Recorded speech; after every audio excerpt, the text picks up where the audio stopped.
decentraLIVE, live. Welcome back to decentraLIVE, serving up the hottest stories in blockchain and crypto since 1985 with your favorite hosts. I'm Owen McCall. And I'm Tracy Traxler. Now, as always, we'll be checking in with crypto around the world. But today, we're also discussing Visa's pivot into blockchain, Warren Buffett's $5 million lunch, Telegram's upcoming ICO, and much more. But first, let's check in the crypto markets. Here's what happened over the last week. Little dip towards, well, back in the beginning of the week. However, we're coming back strong and fast. Next up, looking at the top 5 cryptocurrencies here, Bitcoin up, well, 1.8% overnight, sitting currently over that $8,000 mark, $8,123 US. Next up, Ethereum, just under $260 US with an overnight movement of 4.41%. XRP following suit, although to a lesser degree, up 2.5% overnight, currently at $0.404 US. Litecoin in the red, down 2% overnight, sitting at $135 US. And finally, Bitcoin Cash up 2.83%, currently sitting at $400 and change in US dollars. Market's looking pretty good. Now let's check in with crypto around the world.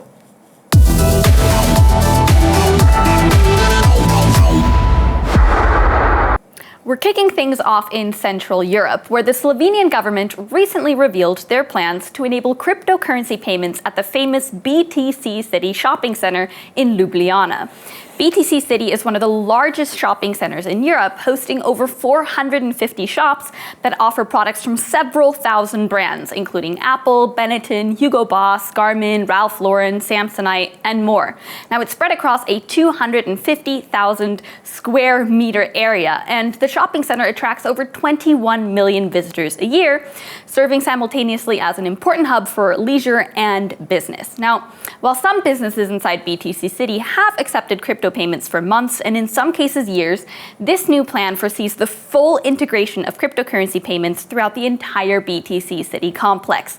This means that shoppers from around the world will be able to spend their cryptocurrencies on a wide variety of goods and services, whether they're pampering themselves at the on-site Radisson Blu Hotel, putting away on the mini golf course, trying to strike it big at the casino, enjoying the latest Hollywood blockbuster at the cinema, or simply shopping for a belated anniversary gift.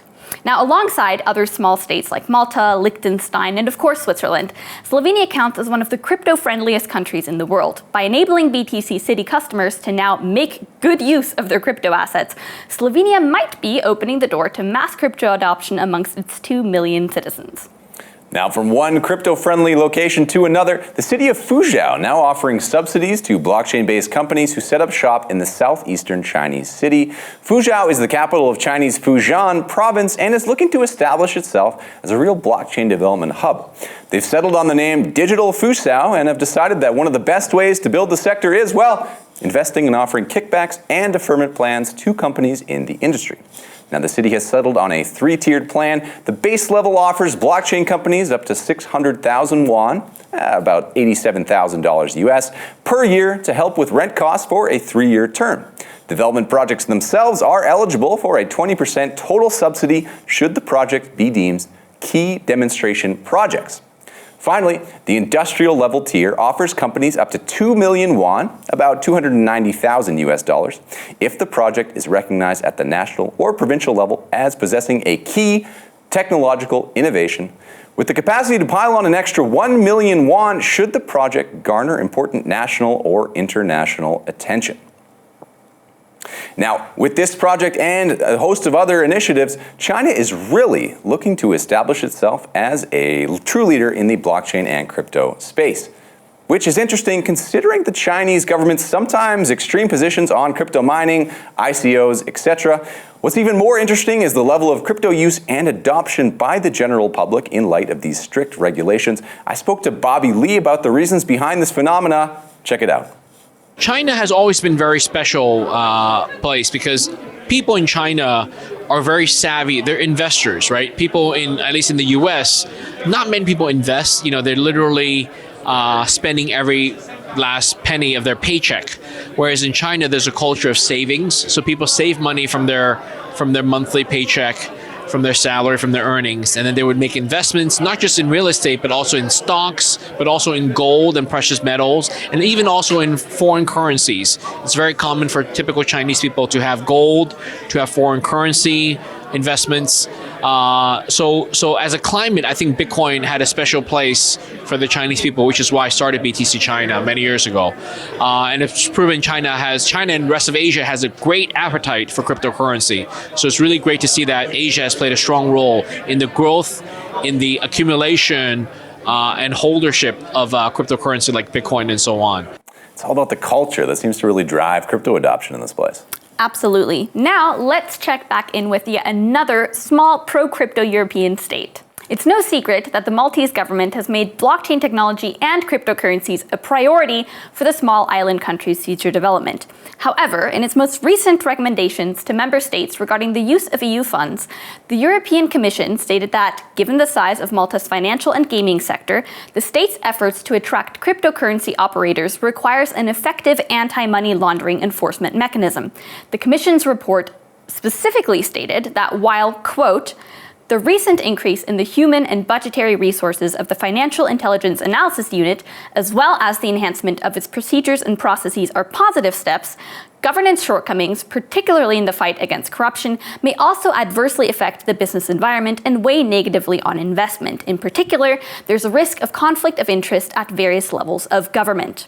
The report also pointed out that the state police's economic crimes unit is understaffed. Now, it is important to note, however, that the Maltese have already taken distinct steps to implement a blockchain and crypto regulatory regime, including the introduction of several new pieces of legislation back in the summer of 2018. The state is additionally working to combat suspicious crypto activity. In fact, just last month, the Malta Financial Services Authority, or MFSA, announced its plans to integrate the Cipher Trace Compliance Monitoring tool, which utilizes blockchain analytics and forensics to identify suspicious addresses and wallets, and thus protect consumers, investors, and business partners. With that said, we'll have to wait and see what additional regulations this new EU Commission report will usher in. You know, it's no joke, the impact of the blockchain scene in Malta. We were there at the summit last month and learned that actually that summit draws in more tourists than the rest of the summer season. Indeed, it's very impressive. Yeah, absolutely. We now turn with a heavy heart to my hometown, Vancouver, British Columbia, Canada, where Mayor Kennedy Stewart recently called for a blanket ban on Bitcoin ATMs in the city. The argument here is that criminals are able to purchase Bitcoin and pull out a few $1,000s in cash with no identification requirements, wash, rinse, repeat without raising any eyebrows. We've got a quote on screen for you here from the Vancouver Police Department, which says, given the lack of a central authority, there is no controlling organization who can monitor or regulate the transfer of funds to ensure a legitimate transaction. This creates a prime opportunity for the criminal element to capitalize on remaining anonymous as they work to defraud unsuspecting citizens, launder money, and make large-sum anonymous transactions. Again, that's from Sergeant Alvin Schum from the Vancouver Police Department back in February. Now, Sergeant Schum and Mayor Kennedy will tell you that removing these ATMs will make a huge dent in the issue of money laundering, which is plaguing the city, though it is important to point out one thing. The max amount of cash per transaction that someone could pull out of one of these machines without needing to provide identification is between $1,000 and $3,000 Canadian per transaction. Now, this isn't peanuts by any stretch, however. We're also not talking about serious amounts of cash here. What would serious cash look like? Oh, maybe the estimated $5.4 billion in laundered money, which was funneled through the Vancouver real estate scene last year alone. Talk about going after the big fish here, guys, chasing tadpoles while the great white sharks splash about undisturbed. But you see the same argument being used in a more meta sense as well, right? A lot of the same accusations are levied at general crypto exchanges when the amount of money laundering that's occurring within the fiat world is astronomical. Yeah, absolutely. I mean, one instance of money laundering from one of these big banks is like more than the entire market cap of the crypto world. Exactly. Looking at you, HSBC and Deutsche Bank.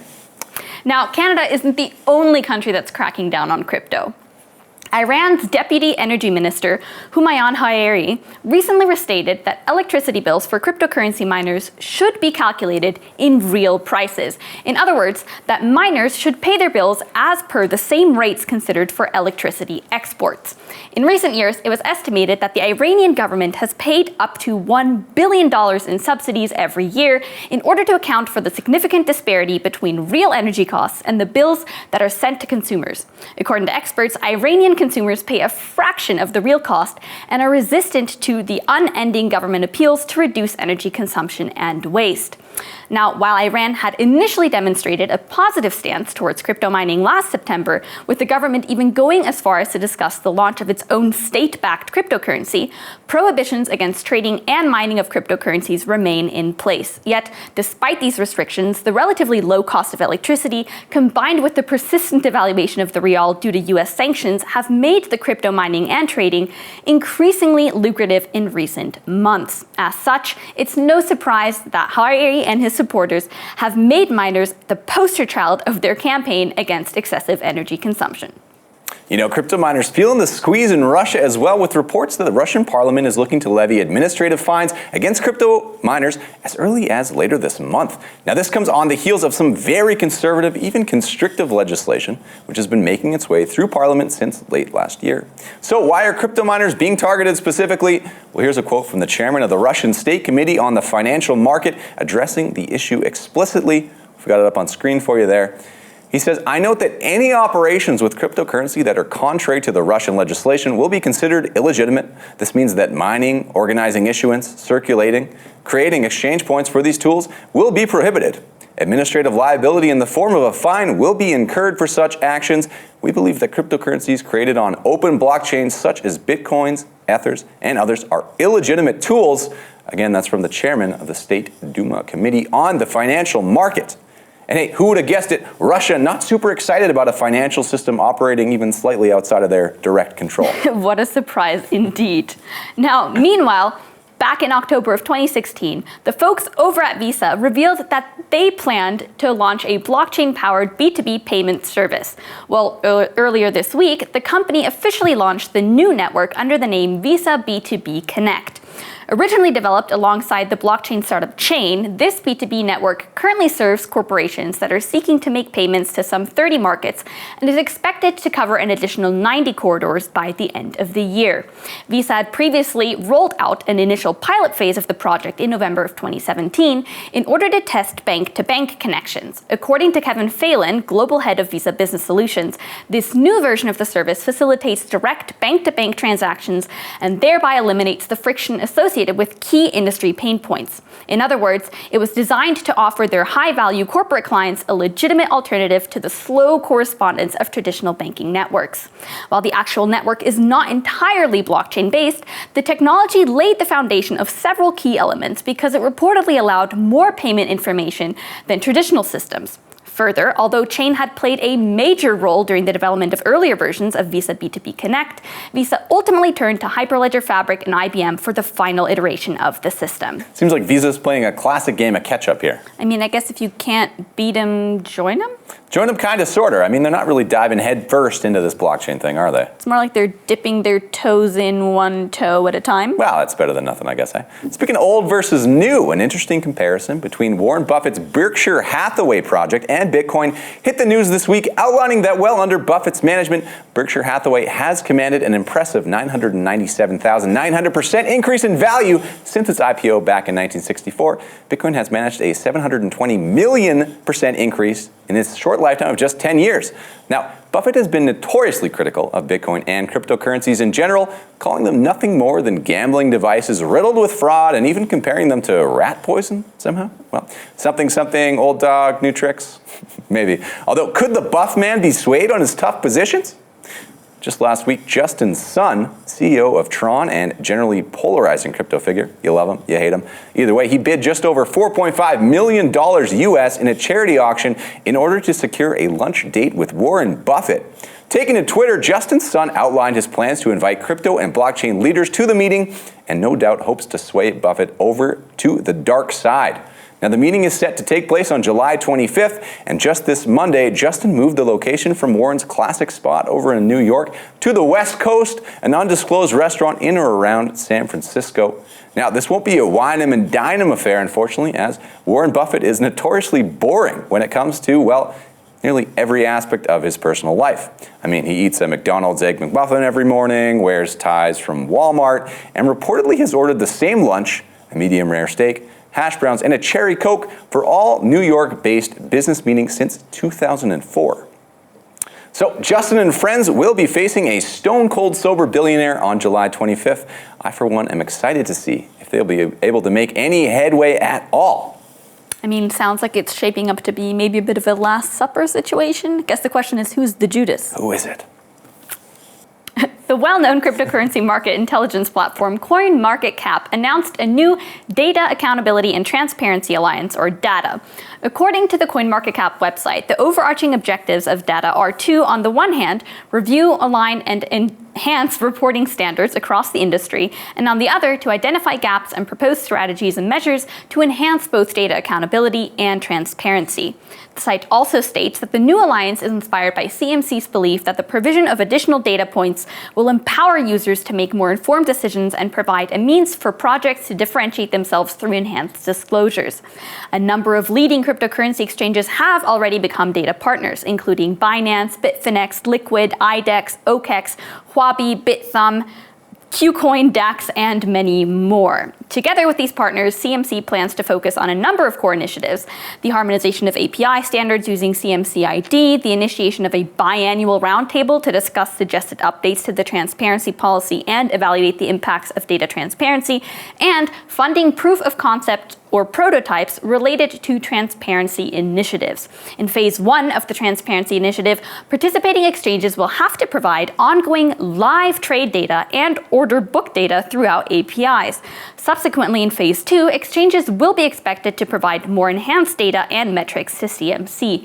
The initiative is set to take full effect on June 19th. Of course, this initiative comes at a time when exchanges have come under scrutiny amidst accusations that many in the industry are inflating their numbers in an attempt to attract investors. Other platforms already launched similar data accountability projects, including Messari's on-chain FX site. However, CMC's decision to introduce the data partnership remains a notable one.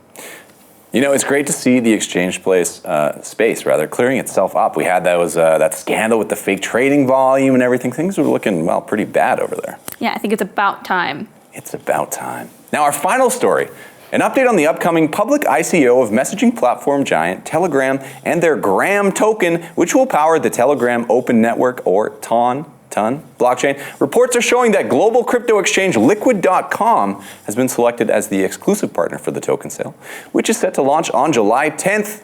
To date, 2 private token sales have taken place, resulting in an impressive raise of a combined $1.7 billion US. Now, I'm no expert, but I reckon that the public token sale will be a similar success, especially with all the concern regarding privacy and messaging platforms. Telegram has shown itself to be quite secure, especially in comparison to other platforms such as WhatsApp. We already talked last week about Kik, right, and its various legal troubles, so let's hope that Telegram will fare better. We'll see. Can they dodge the SEC? That's the question. Only time will tell. Speaking of time, that's it for us this week. Thanks so much for joining us. It's been a blast. And join us again very soon as we bring to you the hottest stories in crypto and blockchain. We'll break them down, make you understand. And that's how it's going to be. In the meantime, make sure to check us out on Facebook, Twitter, Instagram, YouTube. All the places. Everywhere you go, we'll be there. We're looking forward to seeing you again. Thanks so much. We'll see you next time.